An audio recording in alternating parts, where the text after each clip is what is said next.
This person was a vibrant soul, had a life, was pursuing a degree. She's not some random dead person, but she's a symptom of a larger problem, which you guys have ignored for years, which is that we're going to import and fling open the gates of our southern border and allow these individuals to come into this country, that we're not going to vet them, that we're not going to ascertain about where they land, and that we're not even going to follow up.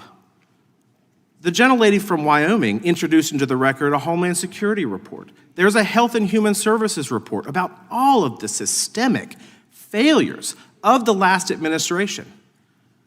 And the flippant and, quite frankly, callous response by the gentlelady from Texas is that she's just some random dead girl.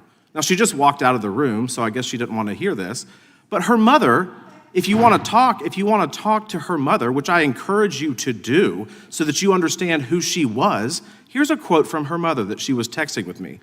Kayla talked a mile a minute like a hummingbird. She loved animals, especially her cat Oreo. She cared about the homeless. She loved her mommy. She treasured her family and friends. She loved God and loved going to church. She loved her birthday and Christmas. She loved the beach and the pool and swimming. Her voice and laugh carried across the room, even when the room was quiet. One congressman, his voice trembling with a mix of anger and emotion, made it crystal clear this wasn't about politics, at least not for him. He read a message from Kayla's mother describing her daughter as a bright soul who loved animals, her cat Oreo, her family, and her faith. She dreamed of becoming a veterinarian, of helping others, of making a difference. But that dream was shattered. The lawmaker accused the Biden administration of ignoring the consequences of weak border policies, of letting people cross without proper vetting, of turning a blind eye to the rising violence that seeped through communities. He pointed out that despite repeated warnings, Democrats had refused to attend border hearings, refused to take the crisis seriously. He called their silence shameful, accusing them of standing by as thousands of children were trafficked and abused by smugglers. His tone was raw, emotional, and unapologetic. He wanted the nation to feel the pain of Kayla's mother and the anger of every family who's lost someone to border-related crimes. Not a single damn Democrat showed up to look at the open border lawlessness caused by this administration. So while you sit here quietly for the last 4 years when Joe Biden and Kamala Harris allowed and tacitly sanctioned the trafficking of hundreds of thousands of children across the border, I think it's pretty dang shameful. You said nothing while young girls and boys were raped and otherwise abused by their smugglers and traffickers. You didn't even raise a finger to help when the New York Times, of all places, not really a bastion of conservatism, exposed the labor trafficking of unaccompanied minor children. My amendment today would strike the provision of this bill that would require the Secretary of Health and Human Services, who we know is incompetent, to conduct body examinations of unaccompanied children aged 12 and over to see if they have gang markings. I don't know what your obsession is, subjecting kids to government-mandated strip searches, but it needs to stop. Now, I want y'all to take a second and really think what you're trying to force little kids to go through.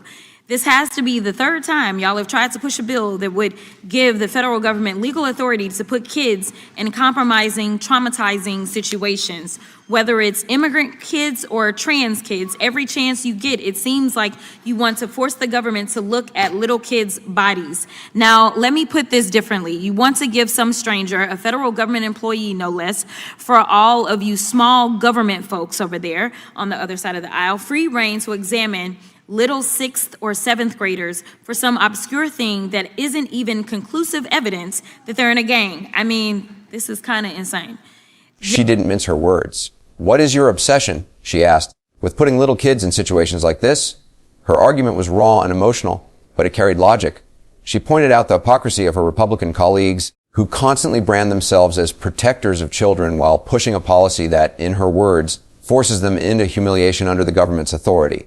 It was a line that hit hard, and it wasn't just about politics. It was about empathy, about trauma, and about what kind of treatment America allows in the name of border security.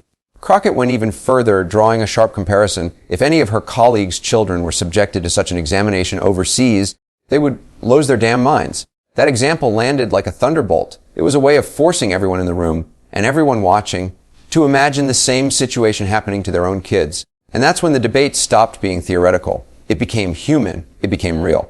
But she didn't stop there. She widened the scope of her criticism, calling out the hypocrisy she saw in the GOP's selective outrage. She asked, where was this same energy when it came to gun reform after countless children were killed in school shootings? Where was this passion when it came to demanding justice for victims of the Epstein case? She even reminded the room that it was Democrats, not Republicans, who pushed for the release of those files. To be clear, it was an oversight subcommittee, and it was the Democrat who is the ranking member who actually brought the motion to release the files.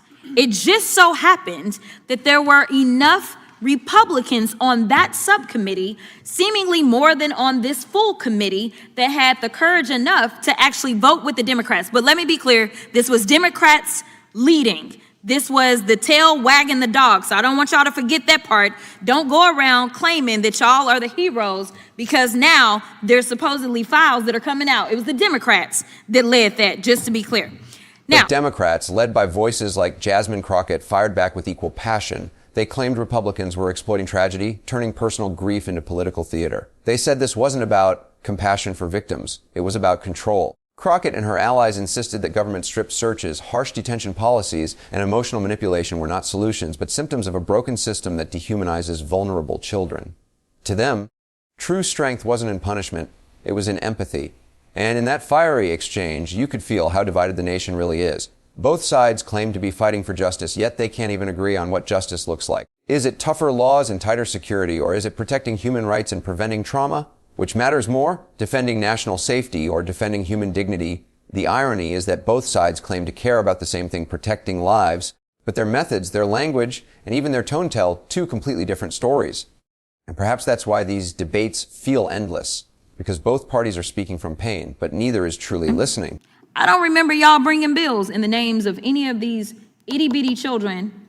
In fact, the most recent shooting, as y'all love to send thoughts and prayers, these babies were legitimately praying when they were killed. So I don't remember y'all trying to do gun reform for all of that. I don't remember y'all being super outraged when it came to January 6th and those defendants.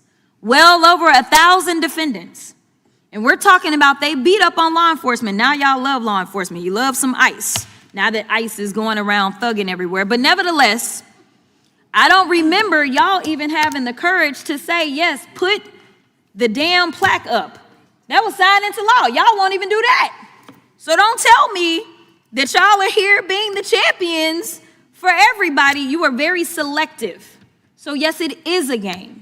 Because if I want to do legislation, I don't have to put somebody's name on it to do right. I don't have to put one of the children's names so that I can have real gun reform and save lives. All we're asking in this bill is that you say, hey, that looks like a tattoo. Is that a gang tattoo? There's no material change other than that is a tattoo, that's a gang tattoo. And if we had done that, Kayla would still be alive. You know, the random dead girl that you just called out. Kayla Hamilton is her name. She would still be alive. So time and time again, our Democrat colleagues seem to be more interested in defending illegal aliens, including dangerous criminals, than American citizens. The Democrats say we can't use our common sense and place children with gang tattoos in secure placements. I call BS, and I think the American people do. If a teenager in HHS custody has an MS-13 tattooed across his or her forehead, why should HHS have to wait to find out more information? They shouldn't. Secure placements aren't medieval prisons, as the Democrats are making them out to be. These are safe facilities designed precisely for the purpose of housing juveniles who may present a danger to themselves or to others. I would also remind my colleagues that the provisions in this bill have no bearing on the basis for a UAC's potential for removal from the country. The bill simply says that while a UAC's immigration proceedings play out in court, if the UAC has obvious markings that are gang affiliated, maybe they should be housed with other children, or maybe they shouldn't be housed with other children and set free into our American communities. This is just simply common sense. And as we know, when aliens are in a secure facility for the pendency of their immigration proceedings, these proceedings do not drag on for years, but can be concluded quickly within a matter of weeks. I urge my colleagues to vote against this amendment. I yield back. Gentleman yields back. Gentleman from Florida is recognized.